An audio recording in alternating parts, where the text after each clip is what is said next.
Masa kampanye pemilu 2024 telah berakhir.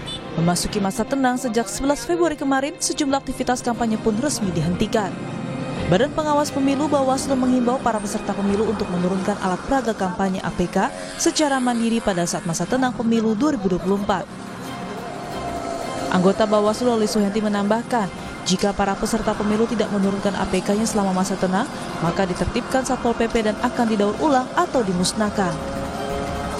Himbauan sudah kami sampaikan kepada seluruh peserta pemilu karena sangat baik jika partai sendiri yang menurunkan, siapa tahu kan masih akan digunakan misalnya bendera partai karena tahapan pilkada itu beririsan, maka kalau partai yang menurunkan tentu akan bisa dimanfaatkan. Berbeda ceritanya kalau yang diturunkan lalu teman-teman Satpol PP dengan Bawaslu, maka kami tidak bisa memberikan jaminan misalnya bahwa alat peraga yang diturunkan itu dalam kondisi baik karena prosesnya sesungguhnya harusnya partai melakukan secara mandiri. Penertiban APK misalnya di Jakarta Timur, petugas Satpol PP Kota Jakarta Timur menertibkan alat peraga kampanye yang berada di Kecamatan Durensawit, Jakarta Timur. Ratusan alat peraga kampanye berupa baliho dan spanduk yang berada di sepanjang pagar trotoar langsung ditertibkan petugas. Sejauh ini kita belum menemukan kesulitan karena alat cukup memadai, personil juga lumayan aktif, artinya semua bau-bau membersihkan APK. Di Depok, Jawa Barat, penertiban APK di masa tenang kampanye juga dilakukan Bawaslu Kota Depok bersama petugas gabungan. Penurunan alat peraga kampanye secara serentak dilakukan di 11 kecamatan Kota Depok.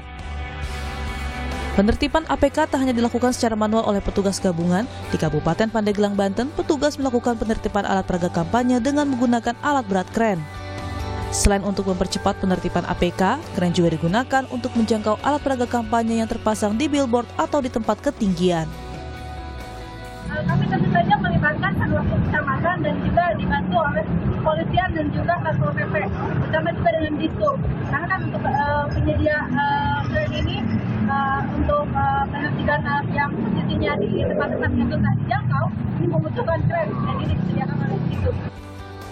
Tepat pukul 00 11 Februari 2024, masa tenang untuk pemilu mulai diberlakukan. Ini diatur dalam Peraturan KPU Nomor 15 Tahun 2023 tentang kampanye pemilihan umum. Masa tenang adalah masa sebelum hari pencoblosan tiba. Saat masa tenang, peserta pemilu tidak diperbolehkan melakukan aktivitas kampanye pemilu dalam bentuk apapun. Tim Liputan, Kompas TV.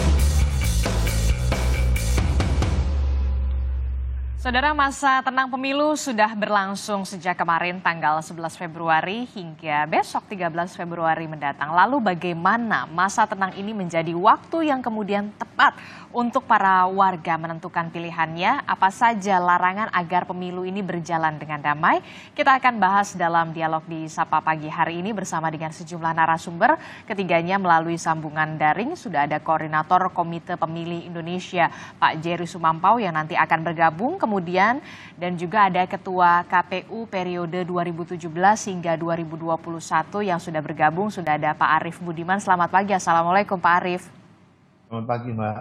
Ya, dan juga nanti juga akan menyusul, insya Allah ada anggota Bawaslu, ada Pak Puadi yang nanti akan menyusul dengan Pak Jerry Sumampau ya, Pak Arief. Pak Arief, ini kita berdua dulu nih, nggak apa-apa lah ya nanti. Ya. Ini kan masa tenang sudah dilakukan sejak kemarin ya, tanggal 11 sampai nanti besok tanggal 13 Februari. Dari sepengetahuan Anda sebagai pimpinan atau ketua KPU periode 2017 hingga 2021, bagaimana kemudian masa tenang ini kita harus menyikapinya, terutama bagi warga dan juga penyelenggara pemilu dan juga peserta pemilu, Pak Arief? Ya, memang stakeholder yang terlibat di dalam penyelenggaraan pemilu kan banyak ya. Ada peserta pemilunya, ada penyelenggaranya, ada pemilihnya, kemudian ada aparatnya.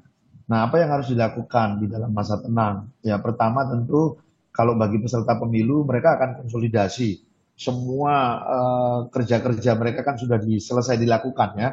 Kampanye, kemudian pengenalan citra diri, visi misi, semuanya sudah dilakukan pada masyarakat pemilih. Maka biasanya pada masa tenang ini ya kami himbau mereka untuk tidak lagi melakukan kegiatan kampanye atau yang berbau kampanye. Nah, supaya semuanya bisa tenang gitu ya.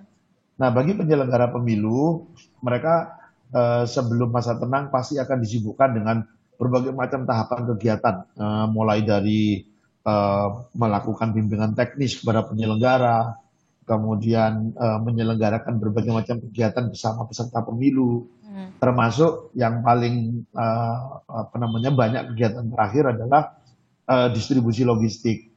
Nah, masa tenang ini akan menjadi evaluasi bagi penyelenggara pemilu atas apa yang sudah mereka kerjakan dan atas apa yang masih perlu dituntaskan. Nah, biasanya 3 hari terakhir distribusi logistik itu sudah tiba di kecamatannya, tinggal meneruskan dari kecamatan ke desa kelurahan, lalu ke TPS-TPS. Karena menurut ketentuan undang-undang, 1 hari sebelum hari pemungutan suara, logistik harus sudah tiba di TPS. Nah, perhatikan mudah-mudahan ya, dalam 3 hari ini tidak ada kejadian luar biasa. Misalnya bencana alam, kebakaran, banjir, tanah longsor, yang itu bisa mengganggu distribusi logistik. Atau bukan hanya mengganggu distribusi logistiknya, sangat mungkin juga bisa merusak logistiknya. Misalnya logistik yang sudah tersimpan bagus, mau digunakan tapi terkena banjir misalnya. Nah, ini yang harus diperhatikan betul oleh teman-teman KPU.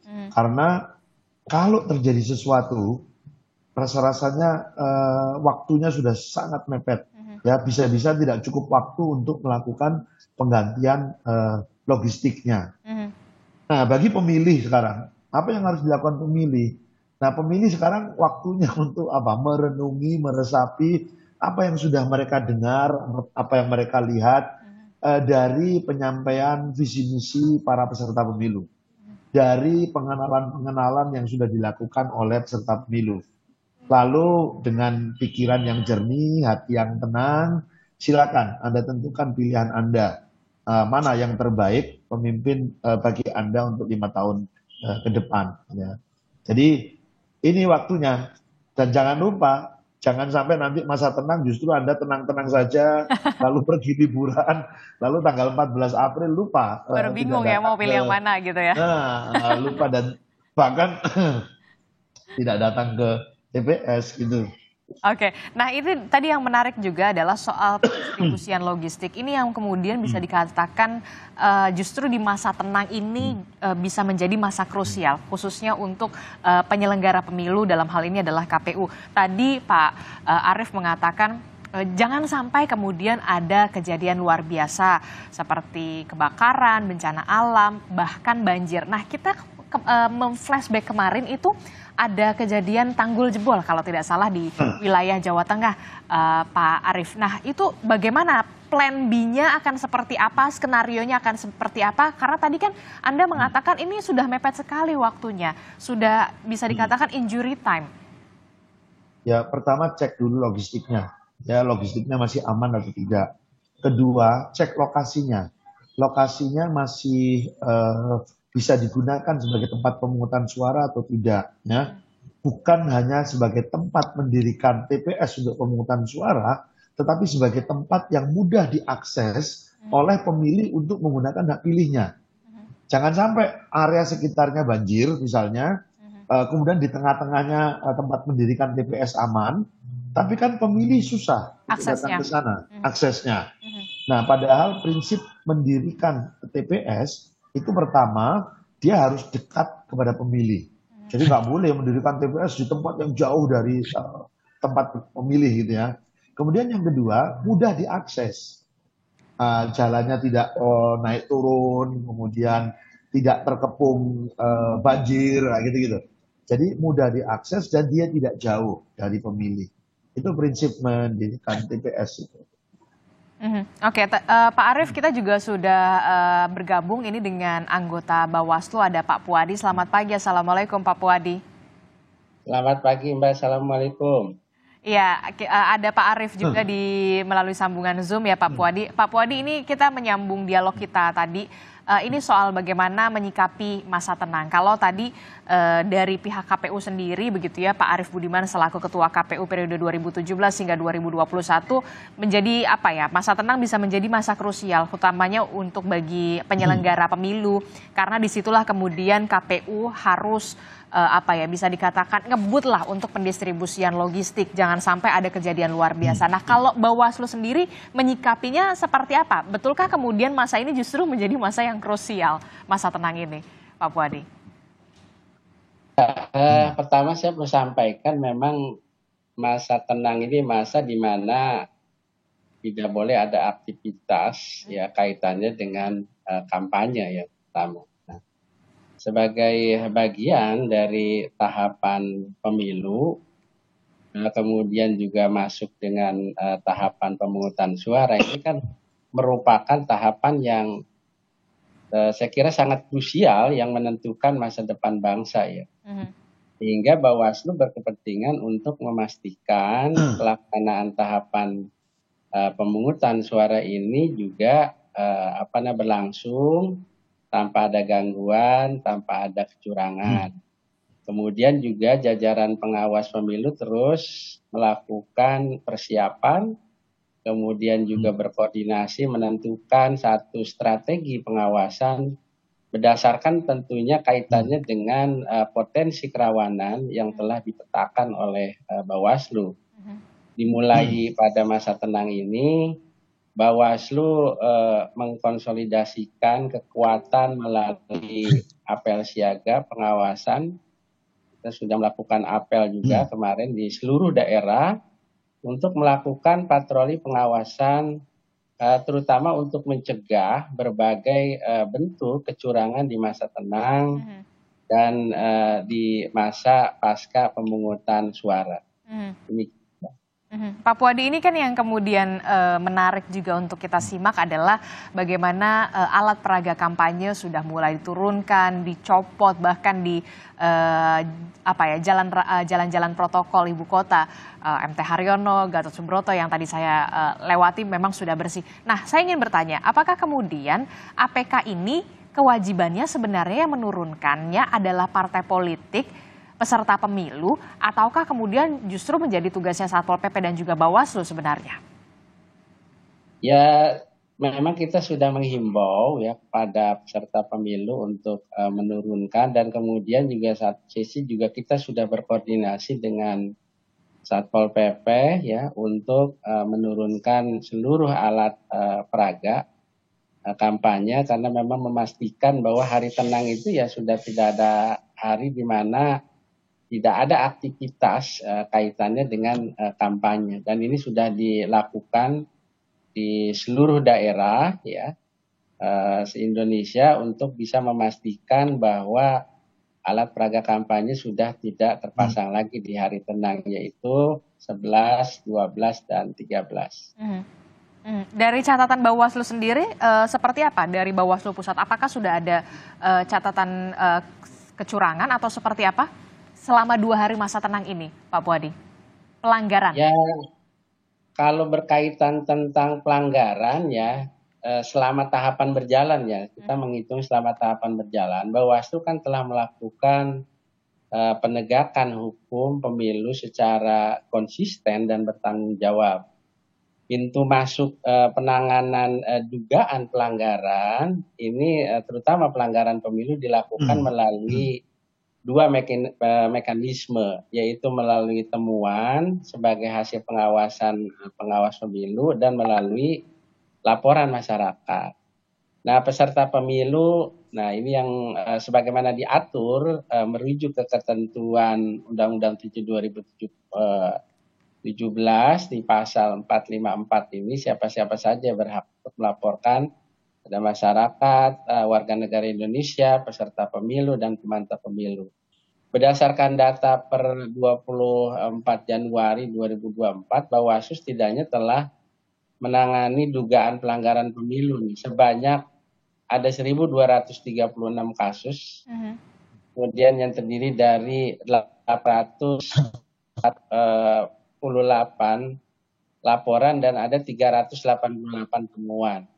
Nah, hasil penanganan terhadap laporan atau temuan ini 347 sebagai pelanggaran, kemudian ada 112 dalam proses penanganan dan ada 226 bukan pelanggaran. Nah, ini masuk di BRIK, ada jenis-jenis pelanggarannya lagi nih Mbak, ada pelanggaran administrasi, kemudian ada 55, kemudian ada 14 pelanggaran pidana pemilu, dan ada juga 211 pelanggaran kaitannya dengan kode etik, dan ada 70 pelanggaran hukum lainnya. Jadi ada kewenangan yang bukan merupakan kewenangan Bawaslu, kemudian kita teruskan dan itu dieksekusi langsung oleh lembaga lain yang kaitannya dengan pelanggaran hukum lainnya. Demikian. Jadi ada ratusan begitu ya, tadi Anda sebutkan kalau tidak salah 347 pelanggaran begitu ya. Nah, Pak Puadi, Pak Arief Budiman, kita juga sudah bergabung ini Koordinator Komite Pemilih Indonesia, sudah ada Pak Jerry Sumampau. Selamat pagi Pak Jerry. Ya, selamat pagi. Pagi Mas Arief, pagi Mas Puadi. Pagi Bang Ya. Jerry. Kalau tadi kita sudah membahas bagaimana dari sisi KPU, kemudian Bawaslu soal pelanggaran dan masa tenang ini. Nah, kalau dari Pak Jerry sendiri, ini bagaimana kemudian di masa tenang ini menurut Anda apa yang harus betul-betul diperhatikan, khususnya bagi kita pemilih begitu? Iya, saya kira yang pertama kalau bagi kita sebagai pemilih itu, sekarang itu kan masa distribusi formulir C6 ya, C pemberitahuan itu. Dan saya kira sekarang itu banyak yang dipertanyakan masyarakat. Tapi yang lebih penting begini sebetulnya, berkaitan dengan hari H itu, ada perubahan regulasi KPU yang saya kira kalau ini nggak disosialisasikan dan diketahui oleh masyarakat, berpotensi untuk mengurangi partisipasi ya. Karena gini, PKPU sekarang itu mengatur bahwa orang yang membawa KTP itu harus terdaftar dalam DPK, daftar pemilih khusus. Kalau dulu langsung datang bawa KTP, tidak perlu terdaftar, bisa memilih. Kalau sekarang? Kalau sekarang dia harus masuk DPK, daftar pemilih khusus. Nah, saya kira nggak tahu ya, apakah banyak yang masuk DPK atau orang tahu tentang itu. Tapi yang kedua begini, orang yang menggunakan orang yang ada namanya dalam DPT, kemudian membawa formulir C pemberitahuan itu, tapi kalau tidak membawa identitas, dia nggak boleh memilih. Gitu. Nah, dulu cukup bawa C pemberitahuan, ada dalam DPT, dia bisa memilih. Karena kan sesuai dengan undang-undang, orang yang memilih itu terdaftar dalam DPT. Nah, sekarang KPU itu menggunakan, dia harus bawa KTP atau identitas lain. Nah, bagaimana kalau orang nggak bawa? Dia diperkenankan memilih atau tidak, meskipun namanya ada di DPT. Jadi yang begini-begini ini sesuatu yang baru, dan sekarang jadi banyak pertanyaan orang tentang ini gitu ya. Karena ada sesuatu yang berbeda dari yang dulu, dari yang biasa gitu ya. Jadi yang menggunakan KTP harus DPK, yang terdaftar dalam DPT, dia harus membawa identitas lain. Nah, kalau dia nggak membawa identitas lain, ya kemungkinan nggak bisa diperkenankan untuk memilih ya. Gitu. Itu kan sesuai dengan aturan. Jadi ini satu hal yang menurut saya penting di masa tenang ini. Lalu yang kedua, tadi mungkin sudah disinggung ya, karena kita punya pengalaman traumatik dengan logistik di pemilu sebelumnya, ini juga perlu mendapatkan perhatian, apalagi sekarang ini sedang masa cuacanya kurang oke gitu ya, karena ada banyak hujan, banyak angin. Nah, daerah-daerah tertentu kemungkinan distribusi logistiknya itu akan susah ya. Gitu. Jadi dua hal ini menurut saya penting. Kalau soal atribut dan lain-lain, saya kira hari ini sudah relatif bersih ya. Kemarin Satpol PP dengan teman-teman Bawaslu itu sudah membersihkan, meskipun baru dibersihkan pagi ya. Tapi hari ini saya kira APK itu sudah relatif lebih bersih ya. Nah, yang lain saya kira Mbak, tentu politik uang ya. Politik uang itu sekarang memang sedang berjalan.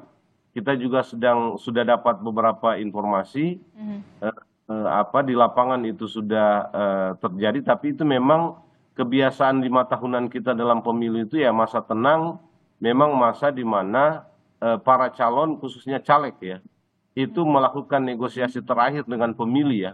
Setelah melakukan mapping dia lihat kan ini kemungkinannya untuk dapat suara banyak seperti apa. Kalau memang belum, memang itu kemudian yang menjadi motivasi bagi dia untuk kemudian melakukan politik uang. Sudah ada laporan-laporan di beberapa berkaitan dengan itu ya.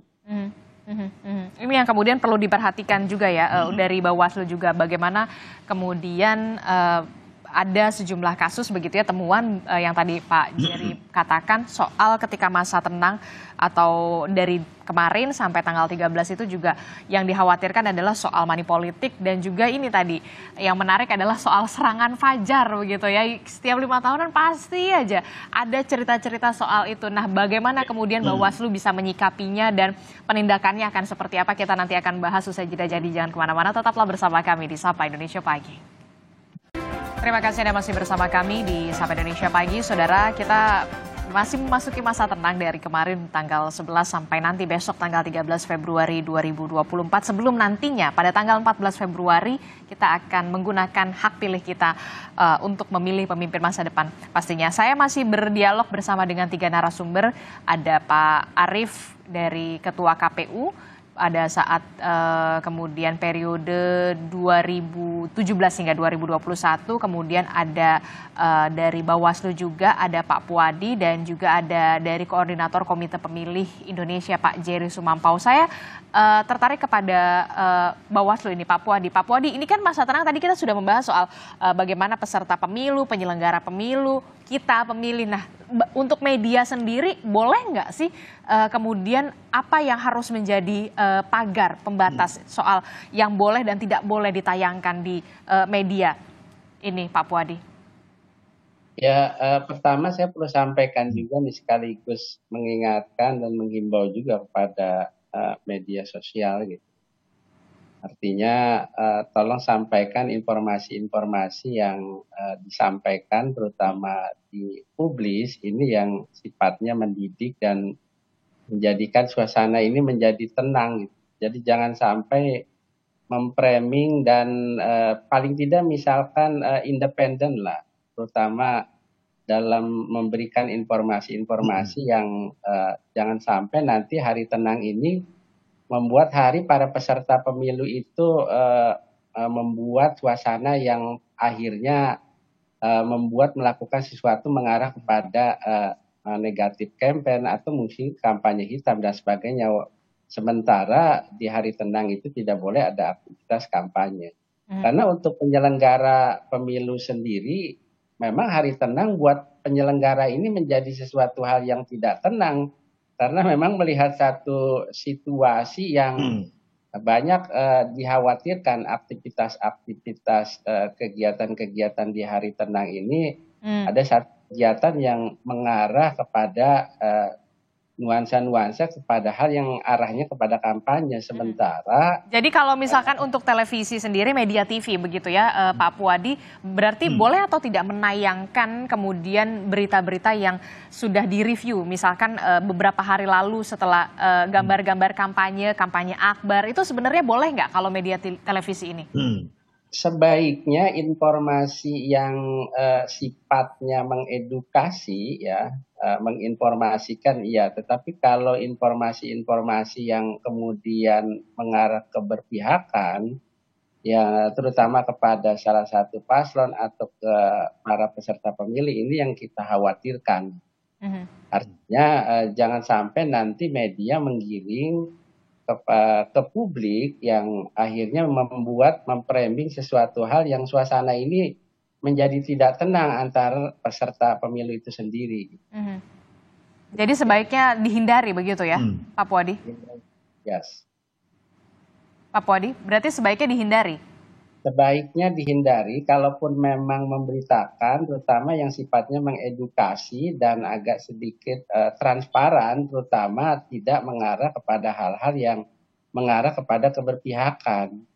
Artinya lebih fair informasi berkaitan tentang proses di mana misalkan dalam proses pemungutan atau misalkan menuju proses pemungutan suara, kaitannya dengan partisipasi masyarakat, kemudian antisipasi terhadap proses jalannya proses pemungutan suara nanti, itu yang kita harapkan gitu.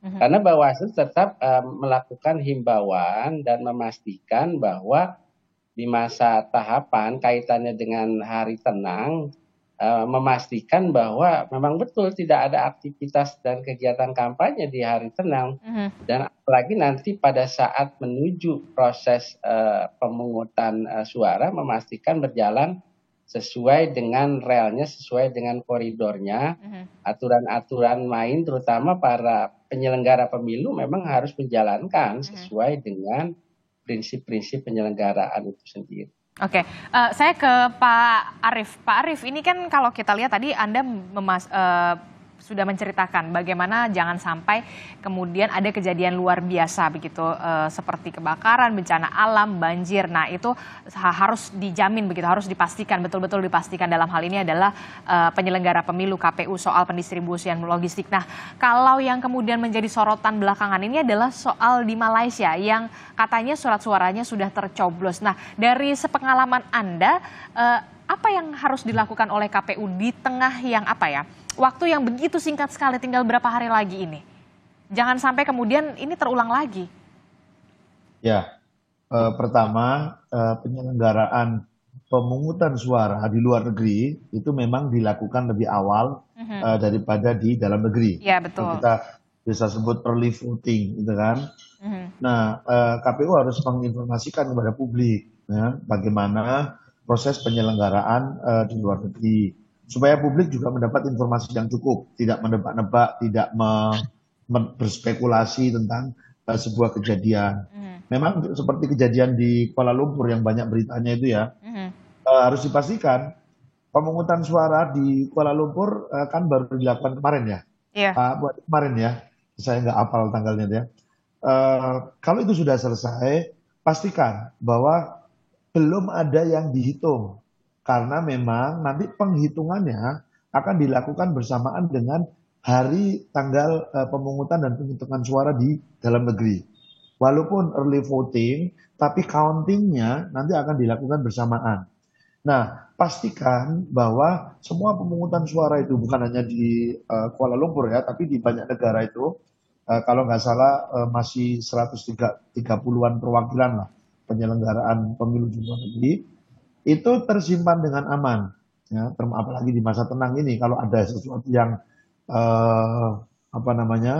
Tapi begini di luar Pak, kendali, di berita itu disebutkan bahwa ada 1.972 surat suara yang sudah tercoblos oleh orang tak berwenang.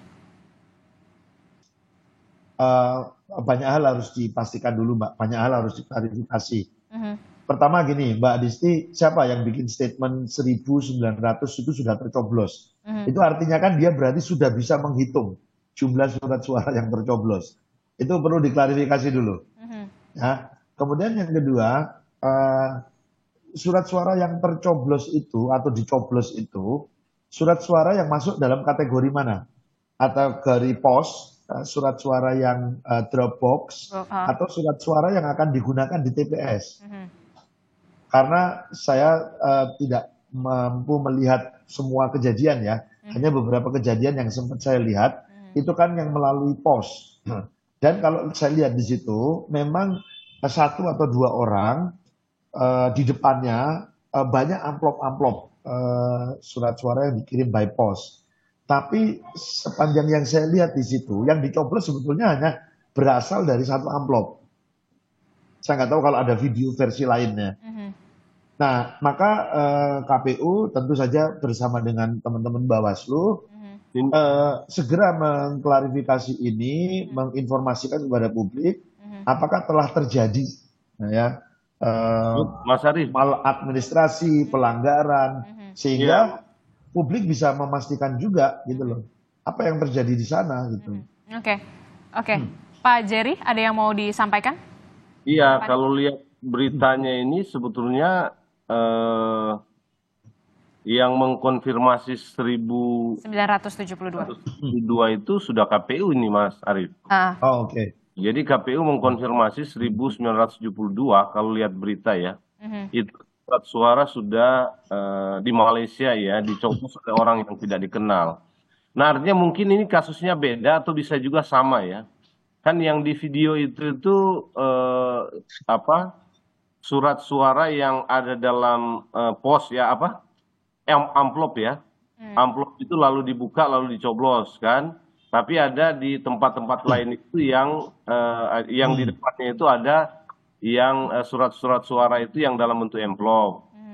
Tapi jangan-jangan beda dengan yang disebut Mbak Adisti tadi ya, 1972 surat suara itu sudah dicoblos di Malaysia oleh orang yang tidak dikenal. Nah, tapi saya kira yang dikemukakan Mas Arief ini penting. Yang begini-begini ini penting untuk segera diklarifikasi oleh paling tidak oleh KPU. Supaya tidak menimbulkan kebingungan dan menjadi berita yang dipahami secara berbeda-beda oleh banyak orang ya, atau bahkan bisa membuat proses-proses pencoblosan di luar negeri itu menjadi tidak dipercaya publik gitu ya. Karena artinya klarifikasi tentang yang begini ini penting untuk itu tidak mencurigai banyak hal. Karena luar negeri ini kan banyak hal yang yang nggak bisa kita jangkau ya. Betul. Tapi ya harus diklarifikasi oleh pihak yang resmi. Paling tidak di sana kan ada penyelenggara pemilu luar negeri ya yang harus tindak lanjuti ya, termasuk lembaga pengawas ya. Jadi bagi saya penting yang begini-begini Harus diklarifikasi, harus diluruskan begitu ya. Nah, kalau penyelenggara pemilu seperti KPU aja masih bingung-bingung gitu ya dengan kejadian seperti ini dan tidak segera untuk mengklirkan atau memberikan informasi yang semestinya, ini kan nanti repot nih, karena dia imbasnya kepada macam-macam ya. Misalnya hari-hari ini atau sejak kemarin itu kan beredar juga hasil pemungutan suara luar negeri. Nah, ini kan apakah memang mereka sudah menghitung atau nanti menghitung pada saat pemungutan suara? Iya. Ini bingung juga kan, beredar kan sejak kemarin itu. Karena kalau setahu saya kalau penghitungan itu sama-sama di 14 Februari ya Pak Arief. Makanya ini yang membingungkan. Walaupun memang pencoblosannya di luar negeri sudah duluan begitu ya Pak Arief ya. Mbak Adisti. Tiba-tiba sudah ada hasil ini, tapi kan begini Mbak ya. Yang begini ini beredar, tapi tidak ada konfirmasi dari KPU. Jadi apakah KPU masih sesuai dengan prosedur atau jangan-jangan dia nggak yakin, jangan-jangan memang sudah ada pencoblosan gitu ya, sementara prosedurnya itu harus menunggu sampai pada hari H. Nah, yang ini belum ada gitu, sama dengan yang tadi suara yang sudah dicoblos. Oke, silakan Pak Arief. Iya, jadi ini sebenarnya menarik ya. Ketika penyelenggara pemilu sudah tahu dengan rigid ya, dengan pasti angkanya 1972, mestinya dia tahu surat suara itu yang tercoblos itu siapa yang menghitung. Ya. Dihitungnya di mana? Ini kan sebetulnya informasi yang mudah gitu ya. Dia sudah punya jumlah soalnya. Sudah punya jumlah gitu loh. Jadi siapa yang menghitung, dihitungnya di mana, kejadiannya seperti apa, harusnya ini sudah komplit informasinya karena sudah tahu angkanya. Padahal apalagi kalau itu dilakukan secara resmi ya, artinya meskipun belum waktunya tapi dilakukan oleh TPS yang bersangkutan ya. Ini kan mestinya dia sudah tahu di mana itu kalau ada terhitung ya. Nah, ini yang tidak ada penjelasan. Kita harus menunggu klarifikasi tentu saja dari keterangan dari KPU ya. Kita menunggu ya dan masih berharap benar-benar harus diklarifikasi soal ini. Kelamaan nunggunya Mbak, karena ini kan viralnya cepat sekali ya. Artinya kalau ini resmi dilakukan oleh petugas, KPU harus sudah punya informasinya, gitu ya. Dan informasi itu yang segera harus diberitahu ke publik supaya tahu apakah memang ada kesalahan prosedur. Kan begini, jangan-jangan karena ada kesalahan prosedur misalnya, ini nggak diklarifikasi, nggak diberi informasi. Nah, ini kan repot, makin liar ini informasi kalau memang itu terjadi tapi tidak ada informasi sama sekali dari pihak seperti pihak pelaksananya seperti KPU. Yang berwenangnya. Nah, kalau dari Pak Puadi sendiri, dari Bawaslu sendiri seperti apa menyikapi ini? Hingga saat ini pengawas pemilu masih melakukan investigasi terkait dugaan pencoblosan surat suara. Bawaslu telah menemukan memang lokus kejadian di pos Pucong ya, wilayah Selangor. Ini kebetulan ada tim Bawaslu juga sudah 3 hari di sana melakukan investigasi, dan kita juga mengajak dengan Gakumdu, kepolisian dan kejaksaan. Nah, tim Bawaslu yang diturunkan melakukan satu identifikasi di Malaysia ya, di Kuala Lumpur terhadap kaitannya juga dengan postcode. Jadi ini ada postcode yang berasal dari video, postcode 47300 dengan postcode yang berasal dari pos Pucong ya, postcode di 50400. Kemudian juga ada postcode 47300 merupakan juga postcode untuk DPT pos wilayah Selangor, sementara kaitannya dengan postcode 50400 juga merupakan postcode untuk DPT wilayah WP Kuala Lumpur ya. Namun memang hingga saat ini pengawas pemilu masih mengalami satu kesulitan untuk menemukan pelakunya, sehingga kita masih dalam proses. Apa yang menjadi kesulitannya, Pak Puadi?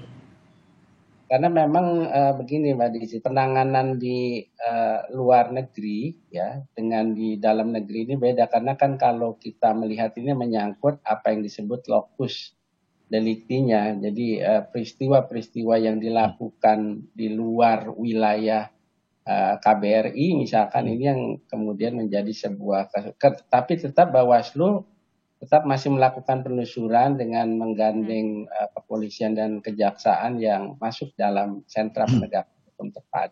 Ya. Oke, ini kan bisa dikatakan masa tenang ini masa yang kemudian harus benar-benar tenang. Bagaimana untuk peserta pemilunya, kemudian kita sebagai pemilih. Nah, ini yang kemudian menarik adalah dari 5 tahun sekali begitu ya, ada soal temuan dugaan money politik, bahkan serangan Fajar. Nah, Bawaslu sendiri nantinya akan seperti apa soal itu? Bisa dipidanakan? Kalau kaitannya dengan pidana ya, tindakan-tindakan yang dilakukan bagi pelanggar pemilu terutama ya, tahapan berjalan memang kita tetap konsisten dalam melakukan penegakan hukum pemilu secara konsisten dan bertanggung jawab. Tadi saya sudah sampaikan bahwa pintu masuknya ini melalui temuan, kemudian melalui laporan. Nah, temuan ini kan pengawasan aktif pengawas pemilu. Nah, saya perlu sampaikan juga nih, berdasarkan data per 10 Februari tahun 2024, ini kan terdapat 14 pelanggaran tindak pidana ataupun tren tindak pidana, yakni ada 7 perkara pelanggaran ketentuan sebagaimana diatur di pasal 520 Undang-Undang 7, membuat kaitannya dengan dokumen palsu atau juga menggunakan dokumen palsu. Ada juga 4 perkara pelanggaran ketentuan pasal 523 menjanjikan atau memberikan uang atau juga materi lainnya. Kemudian ada 7 perkara pelanggaran ketentuan pasal 521. Kemudian pasal 493 mengikutsertakan pihak yang dilarang dalam kampanye. Kemudian juga ada 2 perkara pelanggaran ketentuan pasal 491 menghalang-halangi. Kemudian ada ASN yang ikut serta dalam kampanye. Kemudian ada 2 perkara pelanggaran ketentuan pasal 490 kaitannya dengan kepala desa yang membuat keputusan atau tindakan yang menguntungkan atau merugikan salah satu peserta pemilu.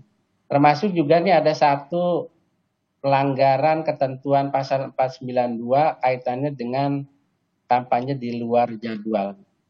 Jadi kalau kaitannya dengan penindakan yang dilakukan oleh Bawaslu setelah kita melakukan upaya-upaya sosialisasi pencegahan. Nah, ini konsep penindakan inilah yang kemudian sebagaimana diatur di 486 Sentra Gakumdu, kita tetap konsisten bersama kepolisian dan kejaksaan untuk melakukan proses penindakan setelah informasi-informasi ini, informasi awal terutama masuk ke Bawaslu, kita lakukan proses penelusuran yang dituangkan dalam LHP sehingga dijadikan temuan, lalu kita melakukan proses klarifikasi. Kecuali informasi ini masuk dalam itu laporan ya, Mbak Didi. Kalau laporan memang kita tetap melakukan kajian awal untuk memenuhi persyaratan formal material tersebut. Terakhir Pak Arief, apa yang ingin kemudian disampaikan di masa tenang ini, khususnya Anda sebagai dulu Ketua KPU begitu ya di 2017 hingga 2021, jangan sampai kemudian kita berharap betul penyelenggaraan pemilu ini bisa terlaksana dengan luber dan juga jurdil, Pak Arief. Ya, pesan saya terutama untuk pemilih ya, kepada pemilih pastikan bahwa tanggal 14 Anda meluangkan waktu. Jadi memilih itu nggak bisa sambil lalu ya. Anda harus tenang, Anda harus pelajari betul untuk pemilu presiden siapa yang Anda pilih, untuk pemilu DPR, untuk pemilu DPD, untuk pemilu DPRD provinsi, DPRD kota. Karena kalau sambil lalu nggak bisa. Itu memang harus Anda pelajari betul. Kemudian yang kedua, persiapkan bahwa Anda telah memenuhi syarat. Jadi semangatnya ingin memilih, tapi sesungguhnya dia surat pemberitahuannya untuk datang ke TPS hilang. Sebetulnya itu bukan menjadi satu-satunya syarat gitu ya. Tetapi kan bikin ribet nanti. Anda datang nggak bawa surat pemberitahuan. KTP-nya tiba-tiba terselip muntah kemana. Nah kayak gitu. Anda persiapkan betul. Jadi ini harus menjadi momen yang menggembirakan tapi serius ya. Jadi Anda gunakan hak pilih Anda dan ingat jamnya. Jangan datang di luar jam yang sudah ditentukan, karena nanti akan ditolak dan suara Anda jadi sia-sia, gitu ya. Itu aja yang ingin. Untuk KPU sendiri? Untuk penyelenggara pemilu ya tentu saya ingin Anda tuntaskan betul pekerjaan-pekerjaan yang belum selesai, kasus di Malaysia, distribusi logistik di beberapa tempat, dan pastikan semangat melayani itu memang untuk semuanya. Ya untuk peserta pemilu, ya untuk pemilih, ya untuk masyarakat secara luas. Jadi jangan hanya melayani yang nanti Anda bisa ditafsirkan. Wah ini kok melayaninya beda-beda misalnya begitu. Nah kemudian Anda harus bekerja secara profesional, transparan. Kalau saya melihat di beberapa berita sih, misalnya hasil pemilu nanti dipublikasikan. Nah, kemudian akses data pemilih juga sudah lebih mudah. Mudah-mudahan ini bisa terus dijaga membaiknya sampai dengan selesai nanti. Oke. Terakhir Pak Jerry. Ya, saya kira tinggal 2 hari lagi ya, ini tanggal 11, tinggal 3 hari lagi hari H. Karena tadi Mas Arief sudah menghimbau pemilih itu untuk menyiapkan apa-apa yang dibutuhkan pada hari H supaya kita tidak merepotkan dan tidak kehilangan hak pilih ya. Jadi memang saya kira prosedur dan mekanisme di TPS itu harus juga dipastikan oleh teman-teman KPPS ya atau KPU dan Bawaslu supaya itu betul-betul sebuah media untuk melayani pemilih yang datang. Nah, yang saya kira juga penting Mbak sekarang ini adalah menghimbau aparat kepolisian dan TNI ya untuk tetap netral. Nah, kalau kita lihat gejala 1-2 hari terakhir ini, memang ada kekhawatiran yang mungkin saja perlu diantisipasi ya. Ini ancaman bentrok dan konflik ini kan sebetulnya masih saja muncul. Dan seringkali penanganan oleh aparat itu menjadi berlebihan ya. Ekspresi demokrasi dan kebebasan tetap perlu ya. Seperti tadi dikemukakan ini memang masa tenang. Tapi masa tenang ini kan untuk tidak kampanye. Tadi sebenarnya Mas Puadi ini kurang begitu tegas ya. Media itu dilarang atau tidak sih kalau menyampaikan gambar-gambar dari pasangan calon? Kalau menurut saya sih sebaiknya dilarang. Ya termasuk berita-berita yang dulu ya. Memang tadi ada penekanan soal sisi edukatifnya. Sisi edukatif ini kan bisa juga diatur sedemikian rupa menjadi media kampanye oleh satu media tertentu yang memang punya kecenderungan endorsement pasangan calon tertentu atau partai politik peserta pemilu tertentu. Nah, sebaiknya yang begini-begini ini dilarang aja gitu ya, karena ruang untuk itu dimainkan dan kemudian Bawaslu menjadi repot menanganinya itu menjadi sangat terbuka. Kita konsisten aja dengan undang-undang gitu ya, kita patuh saja, semua bermain dengan mekanisme yang ada dan bersih supaya ini nggak memprovokasi yang lain ya. Oke. Karena itu, jadi menurut saya yang penting itu hal-hal yang berkaitan dengan seluruh proses demokrasi juga jangan dinegasikan hanya karena ini sedang masa kampanye, sedang masa tenang. Tetap penting ya, termasuk media diberi kebebasan untuk memberitakan hal-hal yang terkait dengan itu. Oke. Dilarang itu kan kampanye yang dilakukan oleh peserta pemilu, tapi kalau kelompok masyarakat mau mengekspresikan hal-hal yang terkait dengan demokrasi, perbaikan-perbaikan pemilu, saya kira itu tetap diberi kebebasan ya, karena ruang-ruang itu sekarang Mbak Adisti itu kelihatannya agak mau ditutupi gitu ya, karena kekhawatiran yang sebetulnya tidak perlu ya, dan mungkin nggak berdasar gitu ya. Itu. Oke, kita akan lihat bagaimana kemudian nantinya penyelenggaraan pemilu pada 14 Februari 2024 ini akan terwujud dengan luber dan juga jurdil di masa tenang ini. Semuanya juga diminta untuk menahan diri begitu ya, baik itu partai politik, caleg dan segala macam. Bahkan media sendiri juga kemudian diminta untuk tenang juga supaya semuanya bisa berjalan sesuai dengan luber dan juga jurdil. Terima kasih Pak Jerry, Pak Puadi, Pak Arif Budiman telah bergabung bersama kami. Terima kasih. Assalamualaikum, selamat pagi. Sehat-sehat selalu.